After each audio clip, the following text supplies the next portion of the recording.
Bonjour, bienvenue dans cette capsule sur l'adaptation des sources écrites. On est dans le cours de didactique de l'histoire au cycle intermédiaire. Depuis le début de la session, on parle des fameux concepts de la pensée critique, ce que vous avez dans le curriculum, adapté des concepts de la pensée historique de Peter Seixas. Alors, l'un de ces concepts à la base, ce que vous avez retrouvé par ailleurs dans votre manuel, c'était cette étude des documents, des sources primaires. Maintenant, comme je vous l'avais expliqué en classe, la façon que c'est présenté dans le curriculum ontarien, on a lié cette étude-là des sources à chacun des concepts. Donc, vous les utilisez afin de développer le concept d'importance, de cause de conséquence, de changement de continuité ou encore le concept de perspective. On a étudié en classe la possibilité qu'on puisse regarder des documents qui sont autres que des documents écrits, par exemple les documents iconographiques, des documents audiovisuels aussi que je peux utiliser. Certains d'entre eux sont des sources primaires. Mais dans la réalité, en histoire, le plus souvent, quand on veut utiliser des sources primaires, on y est avec on est pris d'une certaine façon avec des sources qui sont écrites. Et elles amènent leur lot de défis dans une classe régulière déjà, parce que les élèves n'ont pas tous le même niveau au niveau de la compréhension de la lecture. Donc, vous n'êtes pas dans une classe de français, vous êtes dans une classe d'histoire. Or, évidemment, des difficultés en lecture, ça vient quand même avoir un impact sur votre classe qui est en histoire. Dans vos groupes, vous pouvez avoir des élèves qui sont très bons, d'autres qui ont plus de difficultés. Vous pouvez aussi avoir des élèves qui ont officiellement des difficultés, par exemple une forme ou une autre de dyslexie qui va ajouter un défi à l'utilisation et à la compréhension des sources pour ces élèves-là. Si on réfléchit aussi aux sources primaires en histoire, c'est souvent des textes qui sont écrits dans un langage inaccessible. Je vais vous montrer un exemple à la prochaine diapositive, mais quand on parle de sources historiques, ça peut être, dans certains cas, en ancien français, ou même si on parle de sources plus récentes, bien, le mot, le vocabulaire qui va être utilisé peut avoir changé en l'espace même de 40 ou de 50 ans.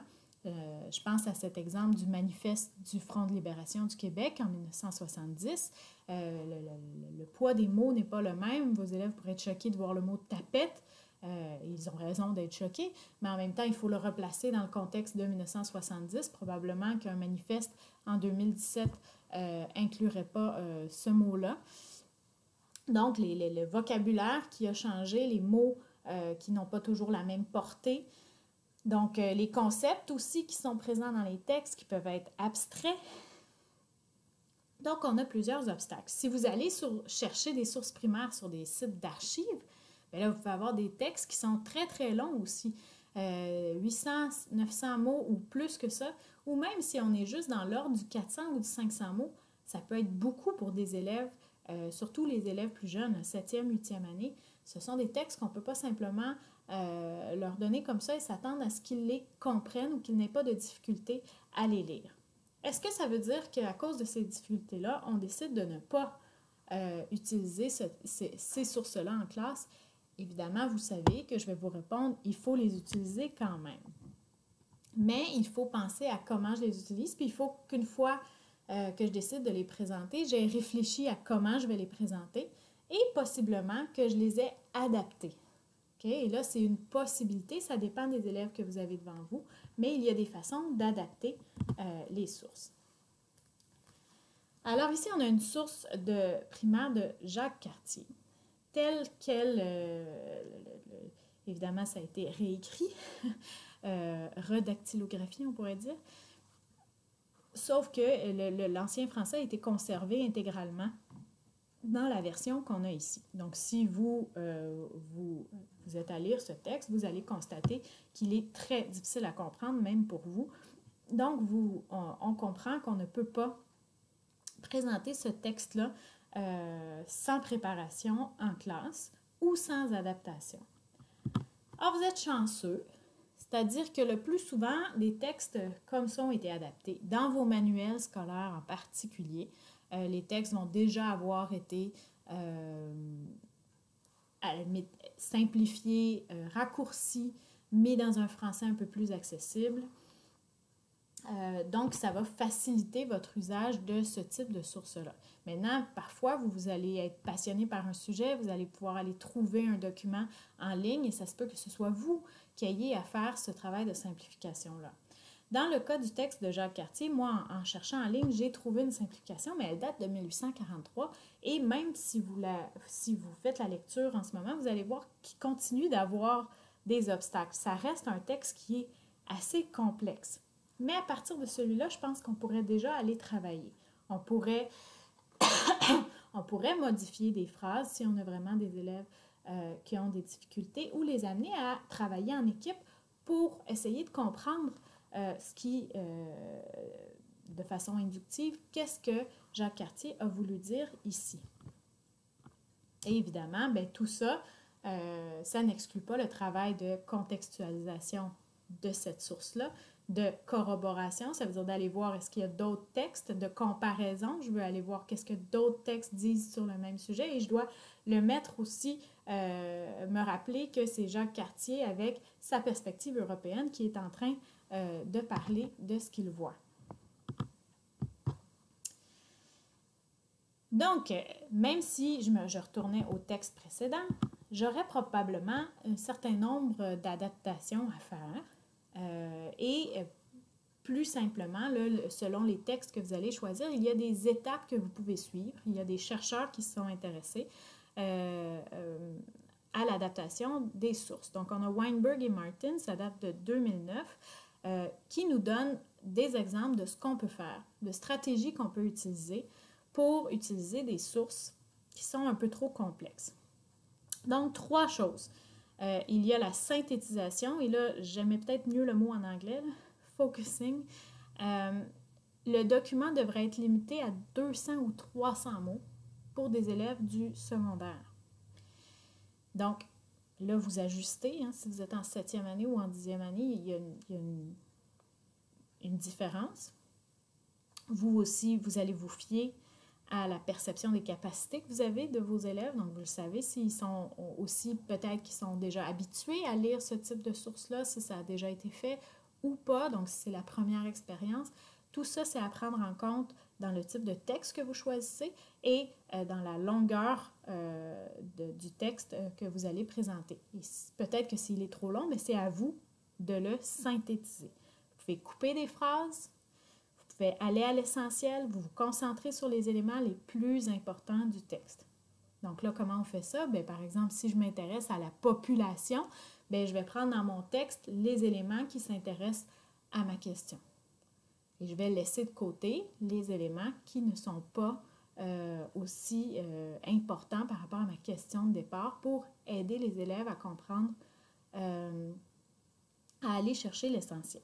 La deuxième chose, c'est la simplification. Vous allez ajuster la syntaxe, l'orthographe, la formulation des phrases.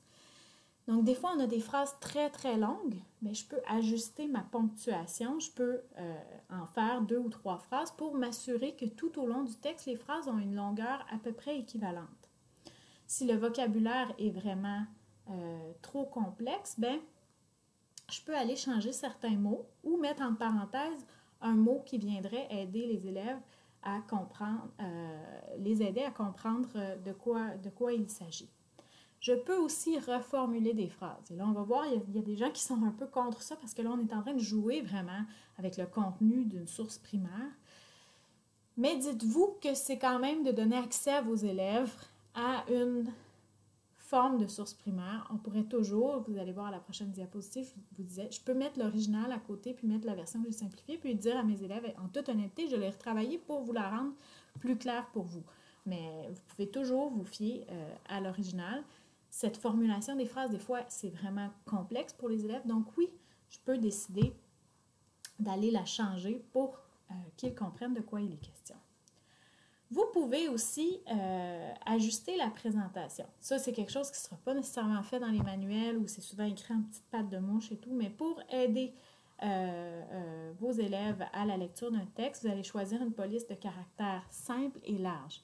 Et par simple, on entend, des fois, ça peut être tentant, surtout avec une source primaire d'époque, de mettre une belle calligraphie, que le texte il ait l'air ancien, même dans la façon que vous l'avez retranscrit. Sauf que ça vient ajouter une difficulté pour des élèves, par exemple des élèves dyslexiques, d'avoir une police de caractère qui est complexe, par exemple des lettres attachées ou des lettres trop funky, là, on pourrait dire. Donc, je veux aller chercher une police de caractère simple, un Arial, par exemple, très simple. Si je le mets en caractère plus large, ça peut aider certains élèves. Je peux l'espacer aussi visuellement. Je peux aussi décider de rendre le texte plus attrayant, de mettre un cadre, de mettre des images autour, mais je dois veiller à ne pas surcharger l'espace parce que l'élève doit se concentrer sur le texte et non les éléments qui sont tout autour. Il y a aussi, Weinberg et Martin notent qu'il y a des éléments qui sont utiles, par exemple, pour l'historien ou pour l'enseignant, mais qui peuvent être un obstacle pour les élèves. Et là, je vais vous ramener à ce texte qu'il y avait au début, et on voit la petite flèche ici, elle indique l'ellipse. Donc, l'ellipse qui est là, pour nous, c'est important. Ça me dit, bien, à cet endroit-là, le texte, il a été coupé. Mais pour les élèves, c'est un élément de distraction. Moi, j'ai lu ça, j'ai dit, bien, j'ai juste à expliquer à mes élèves qu'est-ce que ça veut dire. Oui, mais il semble que ce ne soit pas suffisant. Pour certains d'entre eux, c'est vraiment un obstacle à la lecture. Ils ne savent pas qu'est-ce que ça fait là. Est-ce que je dois essayer de deviner ce qui manque? Donc, est-ce qu'on peut, comme enseignant, décider, ici, moi, je le sais, hein, puis l'avoir peut-être dans l'original que je mets à côté, mais dans la version pour mes élèves, je vais enlever ces ellipses. On pourrait aussi rendre plus visibles certains mots, donc les concepts importants, les mots qui portent à interprétation. Je peux utiliser plusieurs stratégies, les mettre en italique, les surligner, utiliser la couleur, afin de leur faire comprendre ça, c'est le plus important. Mais là, il faut éviter un peu cette... surtout si vous avez des questions après qui sont de repérage, bien, des fois, ils vont peut-être juste aller voir les mots que vous avez soulignés, puis ils ne s'attarderont plus au texte en entier. Donc, attention à comment vous utilisez cette stratégie-là. Vous pouvez offrir des définitions en fin de texte, des mots plus complexes, ou amener vos élèves à faire une recherche des mots qu'ils ne connaissent pas. Vous pouvez, et là, c'est pour revenir à ce que je disais précédemment, présenter à l'élève l'original et la version modifiée. Ça, c'est si vous sentez, écoute, j'ai tellement retravaillé le texte que j'ai l'impression qu'à la fin, est-ce que j'ai encore une source primaire ou j'ai la source de moi, l'enseignante Brunet 2017, qui l'a tellement retravaillé. Donc, si vous sentez que vous êtes en train de jouer un tour au passé, bien, vous pouvez mettre la version que vous avez modifiée, puis mettre l'original à côté, dire à l'élève, bien, tu peux t'y référer, mais moi, je t'ai fait une version simplifiée. Donc, on a parlé beaucoup des sources primaires parce que c'est peut-être les plus complexes, mais vous pourriez faire ce travail-là avec n'importe quel type de source. Vous pourriez travailler un texte du manuel, même le récit central, s'il est complexe pour vos élèves, vous pourriez en faire une simplification aussi. Vous pourriez le faire avec un site Internet qui est compliqué, avec un article Wikipédia que vous trouvez complexe. Donc, c'est des éléments qui peuvent vous aider à savoir comment simplifier le tout pour le rendre accessible à vos élèves. Au début de votre carrière, et ça je l'ai dit au groupe supérieur, il est prouvé que les enseignants utilisent beaucoup les manuels, les ressources didactiques qui sont là. Puis, bien, avec le temps, vous vous appropriez ce matériel-là. Puis, très souvent, ce qui arrive, c'est que les enseignants qui ont plus d'expérience vont monter eux-mêmes une espèce de cahier de notes avec des extraits de manuels, avec des sources primaires, avec des sources secondaires, qui vont avoir possiblement retravaillé. Ils vont avoir été chercher les extraits de manuels qu'ils trouvent les plus intéressants, en autant que c'est fait dans un souci de ne pas plagier et qui respecte là, les règles en ce sens-là. Je pense que ça peut être une bonne façon, au fur et à mesure de votre carrière, en vous laissant la chance au début de prendre votre place et de vous adapter et de comprendre le programme et tout, mais à la longue, vous allez développer des stratégies comme ça qui ne s'appliquent pas seulement aux sources primaires, mais à peu près toutes les ressources didactiques que vous pouvez trouver. Donc, voilà pour notre capsule d'aujourd'hui.